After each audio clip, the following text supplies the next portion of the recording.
Hello everyone, so welcome back to my YouTube channel Komal Bharat Soni official. तो आप लोगों का बहुत ज़्यादा ये डिमांड रहता है कि दीदी आप रेगुलर बेसिस पे ब्लॉग्स बनाओ, बट मैं नहीं बना पाती। कभी हफ्ते में एक बार ब्लॉग डालती हूँ, कभी 5-6 दिन में एक बार डालती हूँ। और इंस्टाग्राम वाले भी पूछ रहे हैं दीदी आप कहाँ बिजी हो, अभी कोई वीडियोस वगैरह नहीं डाल रहे। तो इसका रीज़न मैं आपको बता देती हूँ अब।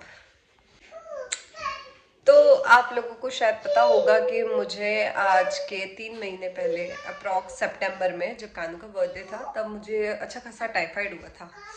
और उसके बाद में मेरी थोड़ा हेल्थ इश्यूज चलती ही रहती है। तो हेल्थ इश्यूज की वजह से कुछ भी छोटी सी भी बीमारी है वो बहुत टाइम लेती है रिकवर होने के लिए। तो अभी जैसे मेरा बर्थडे गया था, तो बर्थडे तक तो सब थे, हम सासू जी वगैरह सब यहीं थे, तो तब तक तबीयत ठीक थी। नेक्स्ट डे सासू जी वगैरह चले गए थे और रिंकू को हो गया जुकाम। और रिंकू के जुकाम की वजह से मुझे कैच कर लिया जुकाम ने बहुत ही जल्दी। और जुकाम ऐसा हुआ है कि ना तो वो टैबलेट से जा रहा है, ना डॉक्टर के पास गए उसके बाद जा रहे हैं। तो मतलब वो ठीक ही नहीं हो रहा। और जुकाम की वजह से फिर खांसी हो गई, बुखार आ गया। तो मेरे जितने भी काम थे, मीन्स जो सोशल मीडिया रिलेटेड है, प्रमोशन रिलेटेड है, घर के और ये सारे वर्क्स, वो सारे होल्ड पे चले गए। और मैं कहीं पे भी कुछ भी पोस्ट नहीं कर पाई, ना इंस्टाग्राम पे ना यूट्यूब पे। तो ये रीज़न था कि मैं अभी इतने दिन एक्टिव भी नहीं थी। और आए दिन अभी जैसे ठंड आ रही है तो बहुत ज़्यादा तबीयत ख़राब रह रही है। कभी क्या कभी क्या कभी क्या, ऐसा कुछ ना कुछ होता रहता है। और अभी जो मेरी लाइफ, करंट लाइफ क्या चल रही है, बहुत ज़्यादा सोना, वीडियोस बनाने की बिल्कुल इच्छा ना होना, मतलब पूरा दिन ऐसे ही निकल जाता है, पता भी नहीं चलता क्या हो रहा है क्या नहीं हो रहा है। मतलब ठीक है, मतलब हम वहाँ गए थे, उज्जैन जाके आए, थोड़ी बहुत तबीयत ठीक थी। देन आए वापस, उसके बाद में तबीयत खराब हो गई। और तबीयत मेरी मोस्टली, मेरे को ऐसा लगता है कि साल में 10 महीने मेरी तबीयत खराब रहती है। और अभी मैंने कैमरा पकड़ रखा है ना, सिर्फ उस वजह से मेरे को हाथ में दर्द हो रहा है। तो आज मैं नॉर्मली आप लोगों से बातें करने वाली हूँ, बिकॉज बहुत टाइम हो गया जो मेरी यूट्यूब फैमिली है उन लोगों से मैंने बात नहीं की कि आप लोग कैसे हो, कहाँ से हो, क्या करते हो, आपको मेरे ब्लॉग्स कैसे लगते हैं। जिस तरह के मैं ब्लॉग्स बनाती हूँ फैमिली वाले, वो ज़्यादा पसंद आते हैं, या जो मेरी स्टोरीज़ होती है पर्सनल, जो मेरे पर्सनल एक्सपीरियंसेस होते हैं वो शेयर करती हूँ, वो सुनना आपको ज़्यादा पसंद है। तो ये चीज़ें आप मुझे कुछ बताना। कानू,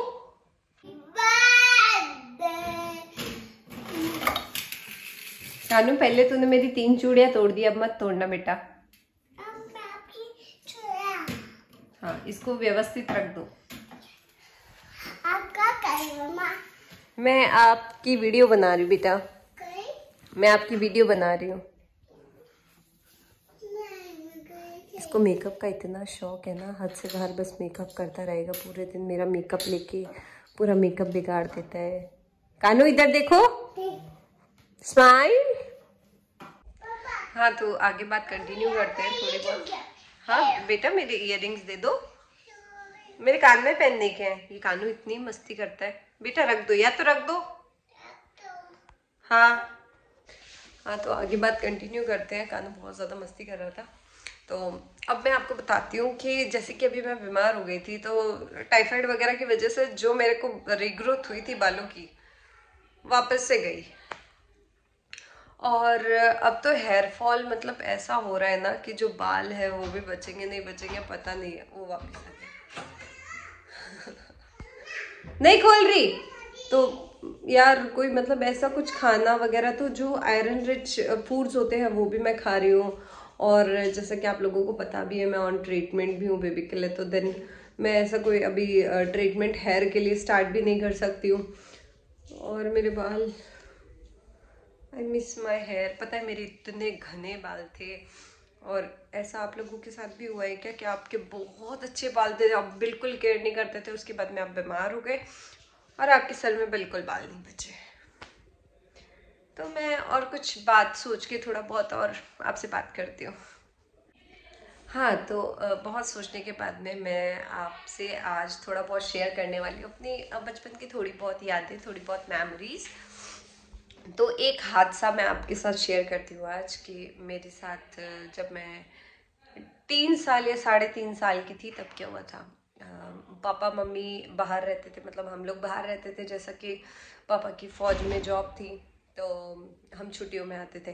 तो छुट्टियों में हम लोग घूमने आते थे। तो जो हमारा ननियाल परिवार है वो मुंबई साइड में रहता है, तो हम गए थे और मौसी के यहाँ पे हम गए थे। तो मौसी का लड़का था मेरा, तो सेम एज ही थी हमारी।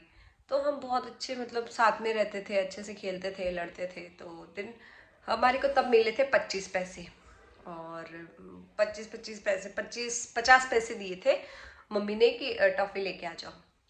तो 50 पैसे की उस टाइम पे 2 टॉफ़ी आई थी। तो जो मेरी मौसी का लड़का है उसको मैंने 1 टॉफ़ी दे दी, 1 मैंने रख ली। तो वो मेरे को बोलता है नहीं तू दोनों दे। मैंने कहा नहीं दूंगी। तो उसने क्या किया, जिस शॉप पे मैं खड़ी थी उसी शॉप पे मुझे छोड़ के चला गया। आई थिंक तब मेरी एज होगी 3.5 साल और वो होगा 4 साल का, मीन्स छोटे बच्चे थे। और मुंबई बहुत बड़ा है, और जहाँ उसने मेरे को शॉप से टॉफ़ी दिलाई थी वो कहाँ थी मुझे नहीं पता था, मौसी का घर कहाँ था नहीं पता था। देन उसके बाद में मैं उसी शॉप पे खड़ी होके रोने लगी। वो चला गया, दौड़ के चला गया था, तो मैं देख भी नहीं पाई कि कहाँ गया। उसके बाद में मेरे को एक ऑटो वाले अंकल मिले, उन्होंने मेरे को 10 से 15 किलोमीटर घुमाया होगा, मतलब कम से कम आधा 1 घंटा उन्होंने घुमाया और वापस वहीं लाके छोड़ दिया कि बेटा तेरा घर कहाँ है, तेरी मम्मी तेरे पापा। तो मुझे ना तो मौसी का नाम पता है, किसी का नहीं पता। पापा मम्मी का नाम लूँगी तो कुछ समझ में नहीं आएगा, बस एक का नाम याद था कि मौसी के लड़के का नाम ये है। दिन वापस वहीं लाके छोड़ दिया। लकीली जो मेरे मौसी का लड़का है उसकी मैडम आ रही थी वहाँ से, तो मैं रो रही थी। तो बोली बेटा कहाँ जाना है, तो मैंने बोला उसी का नाम ले लिया कि मेरे को यहाँ पे जाना है, इसके घर जाना है। तो फिर मेरे को छोड़ के आए। और पता है अगर उस समय वो आंटी नहीं मिलती तो शायद मैं पता नहीं कहाँ पे होती। और मम्मी पापा भी बहुत ढूंढ रहे थे, पुलिस स्टेशन में जाने भी वाले थे, ऐसे बहुत सारी चीज़ें भी हुई थी। तो उस टाइम पे मिल गए तो मिल गए। और हमारे नेक्स्ट डे टिकट थे वापस पंजाब जाने के। और ऐसा केस हुआ था कि मैं गुम ही गई थी। एक बार हाथ से बताती हूँ, एक बार क्या हुआ था मैं ट्रेन के नीचे गिर गई पटरी पे, और ट्रेन आने वाली थी, तब तक पापा ने उठा लिया वापस से, नहीं तो तब भी जाती। और एक बार और क्या हुआ था, हाँ मेरे स्कूटर के ऊपर से टायर निकल गया, ठीक है। और तब मैं आई थिंक यूकेजी में पढ़ती थी, हाँ यूकेजी में पढ़ती थी। तो मेरी मम्मी को गुस्सा आया कि रोड पे देख के सीधी क्यों नहीं चल रही। तो वो टायर निकल गया था, तो मुझे इतना लगी नहीं थी, थोड़ी बहुत ही मतलब अंदर की चोट होगी, ज़्यादा ऐसा कुछ हुआ नहीं था। तो मम्मी स्कूल छोड़ के आ गई मेरे को वापस से।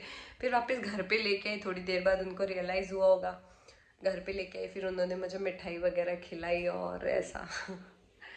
और फिर मेरी मम्मी ने जो हादसा किया मेरे साथ, मेरे इतने लंबे बाल थे और मैं उसकी चोटी बना के घूमती थी। तो मेरी मम्मी ने बोला तेरे बाल सेट करती हूँ, तेरे बाल सेट करती हूँ, इतने से सेट करती हूँ। मैंने कहा ठीक है कर दो। मेरी मम्मी ने कैंची ऐसे चलाना लगी, ऐसे ऐसे ऐसे करके ऐसे चली गई। अब वो बाल टेढ़े कट गए। फिर सोचो मैं कितना रोई होंगी। घर में कोई मर नहीं जाता उतना नहीं रोते जितना मैं रोई थी। और उसके बाद में मैं डायरेक्टली बॉय कट बाल कटवा के आ गई। और उसके बाद में मैंने शायद 5 साल तक बॉय कट बाल रखे थे, मीन्स 8th क्लास तक मेरे बाल बॉय कट थे। देन उसके बाद में मेरे बाल फिर मैंने लंबे किए वापस से, हाँ कि ठीक है अब कर लेने चाहिए लंबे। ऐसे बहुत सारे बचपन के केसेस है। भाई को डराती थी कि मैं माता जी हूँ तो मुझे पैसे दे दे। वो भी बेचारा उसके जितने भी इकट्ठे किए हुए पैसे थे वो लेके आ जाता था, और मैं उसकी टॉफ़ी खा के आ जाती थी, थोड़ी बहुत उसको दे देती थी। ऐसा बहुत पागल बनाती थी। बीमार होता था तो कहती थी कि भाई मीठा खाने से ऐसे बीमार हो जाते हैं, ये मिठाई खाएगा तो तेरे को बुखार आ जाएगी। तो वो भी मेरे को ला के दे देता था। मतलब इतना पागल बनाते थे। अब तो सब बड़े हो गए, सिर्फ यादें रह गई है। ऐसी आपकी कोई मतलब हो मेमोरेबल मेमोरी तो आप कमेंट बॉक्स में ज़रूर शेयर करना, मुझे अच्छी लगेगी। तो नेक्स्ट जो ब्लॉग होगा उसके अंदर मैं कमेंट्स वगैरह के स्क्रीनशॉट लेके ऐड ज़रूर करूँगी कि आपकी स्टोरीज मुझे बहुत अच्छी लगी। सो मैं ब्लॉग यहीं एंड कर देती हूँ, बिकॉज अभी मेरी तबीयत भी ज़्यादा ठीक नहीं है। और मैंने सोचा कि मैं क्या ब्लॉग बनाऊँ, तो मैंने सोचा आज ही ब्लॉग बना देती हूँ। थोड़ा बहुत तो एटलीस्ट इंटरेक्ट तो होगा आप लोगों से। तो मुझे बताना ज़रूर आपकी स्टोरी भी कि कहाँ से हो, आपके साथ क्या हादसे हुए हैं, कि क्या कॉमेडी इंसिडेंट्स हुए थे। वैसे मेरी भरपूर लाइफ बहुत ट्रेजेडिक है, मीन्स बहुत सारे तो कॉमेडी किस्से हुए हैं, बहुत सारे हादसे हुए हैं, मतलब बहुत सारी चीज़ें हुई हैं। तो जैसे जैसे याद आएगी कभी ना कभी ज़रूर शेयर करती रहूँगी आपके साथ में। तो तब तक के लिए गुड नाइट, स्वीट ड्रीम्स। मतलब हमारी यहाँ रात हो रही है, ब्लॉग जब मैं अपलोड करूँगी तब तक सुबह हो जाएगी। So thanks for watching and keep supporting. और अच्छा लगे तो शेयर ज़रूर करना अपनी मेमोरीज। Thank you.